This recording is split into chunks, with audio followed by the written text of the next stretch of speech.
Morning. Yemi, good to be on Sports This Morning this Thursday. All right. A lot to talk about on the program this morning. Surely. How did you receive the news of Sir Alex Ferguson saying at the end of the season he's going to step aside? Did it come as a surprise to you? Yeah.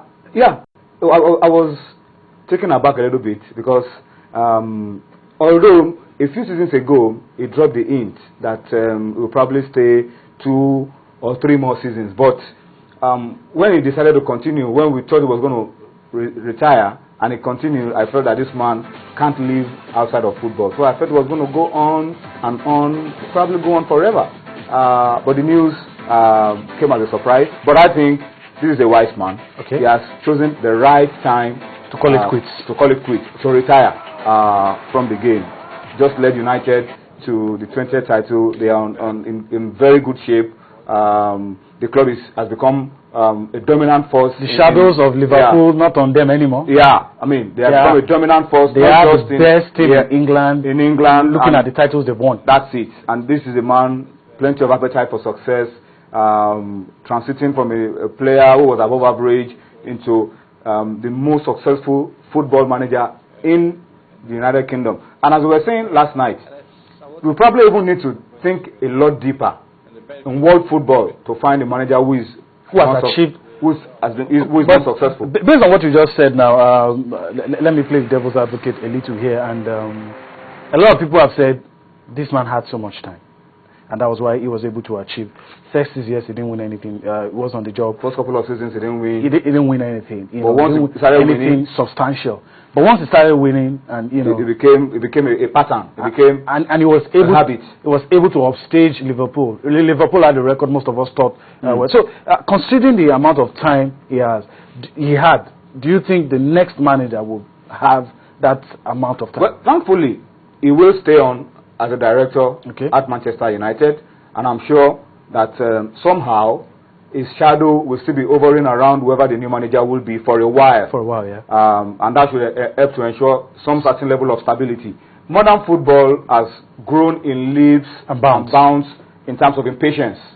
A coach hardly stays a season. If he doesn't win a derby or doesn't... as good as your last game, you are gone. Your records are forgotten. Yeah, you can come in with an unbeaten run, get into a new club, lose a couple of games, and you're out. Modern football has grown greatly impatient. So I doubt if somebody can stay on the job for that long. But Alex Ferguson will still be around. Sir Alex will still be around. Whoever the new manager will be, at least will have a good head start. Okay. Maybe the next couple of seasons. Before we talk about his likely replacements, a lot of questions people are asking. Do you think his presence will be a disruptive influence? If you look at Bayern Munich, for instance, coaches have had problems with Karl-Heinz Rummenigge. They've had problems with Franz Beckenbauer. Some of those guys who are seen as idols by many still remaining at the club. Now, Sir Alex Ferguson, undisputed, is an idol. He's loved by many, respected by all. His presence, would it not be a disruptive influence? I don't think so. I think rather it will be some kind of guiding influence. Okay. It will respect the new person, the kind of respect and the kind of freedom that he had.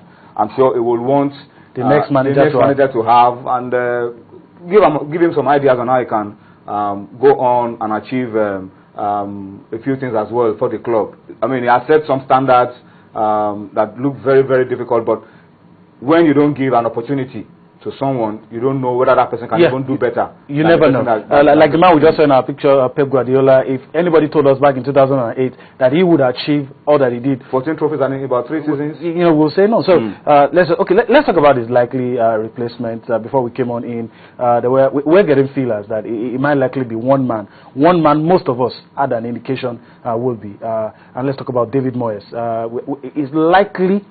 Is the bookmaker's favorite anyway. But we are having feelers that it's likely to be announced as the next manager. Yeah, and the announcement could come as early as today that David Moyes probably will take over as the new manager of Manchester United. There were reports all over the wires that David Moyes, there's a lot of meeting going on. Jose Mourinho was also mentioned at some point as the likely replacement for Sir Alex. But the odds clearly now favor David Moyes. Now that stories are beginning to come out that he had a long meeting with the chairman of Everton. He refused to sign. Even before all of this, he had refused to extend his contract. And of course, all his movement from one club to the other is always sought the counsel of his countryman, Sir Alex. So looks like when the announcement is made today, all fingers are pointing in the direction of David Moyes, more than Jose Mourinho, who is an outsider to the job. But you know, in world football, in the last couple of months, we've had some surprise announcements. Guardiola taking over at Bayern came and hit everybody below the belt. You know, a lot of people are saying it could be Mourinho because we're looking at him going to Chelsea, just as we were looking at Pep probably coming to Arsenal and all of the things that were news that happened only for us to be told that he's going to Bayern. So let's wait and see. All fingers are pointing at David Moyes. All the reports, all the feelers, David Moyes. But let's wait. Maybe Sir Alex still has one more surprise for us because surely he's going to be contacted on who he feels can take over. So let's see what happens. But for me, I think it's more of David Moyes than Jose Mourinho or any other person. All right, okay. That's the guys. David Moyes. You see the father-son relationship all this while. The relationship had always existed. All right, let's move on. But still staying in England. Let's talk about the game that was played last night. Chelsea at home at the Stamford Bridge played a 2-2 draw with Tottenham. And I don't know. Let's quickly talk about this in the next 1 minute. What impact will this result have for both teams? Both teams looking to pick that automatic Champions League spots. You know, not having to play qualifiers. If you're in the fourth place, you might get through, but you just have to play some qualifiers. So I don't know what bearing would this result have. I thought Chelsea wanted to seal their Champions League place with a win yesterday. But the 2-2 draw, I think, suits Chelsea a little bit.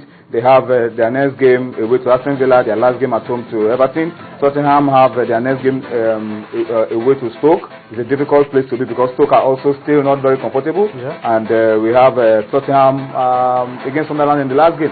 So, well, maybe this suits Arsenal a little bit. Arsenal have their next game at home. If they can win that, they go into the last game with plenty of stability, but against Newcastle that is also battling against. Their next 2 games against Wigan and Newcastle. It all shows favors Chelsea. This top 4 battle will go up to the last bit. Anybody, Chelsea could get it, Arsenal could get it, Tottenham could get it. It could be any of those 3.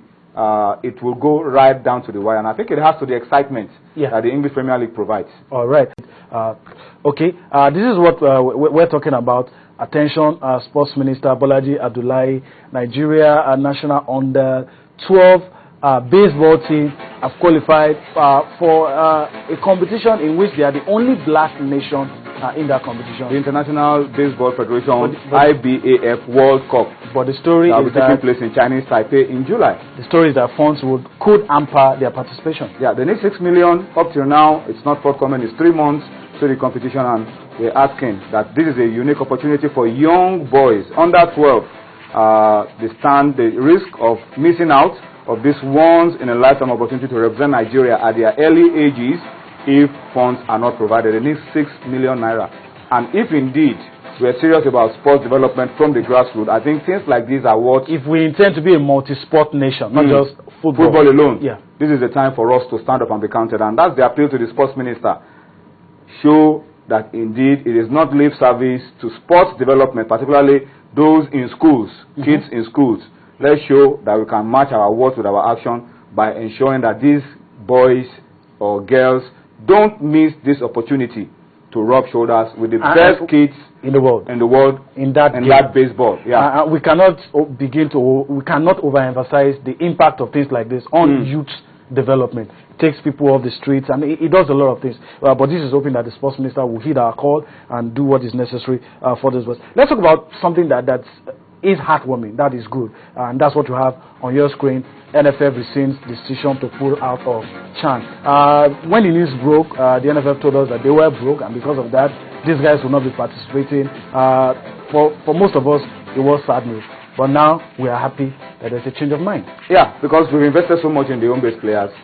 Stephen Keshi has made them the focus of this rebuilding process. And we've spent almost 2 years, almost a year.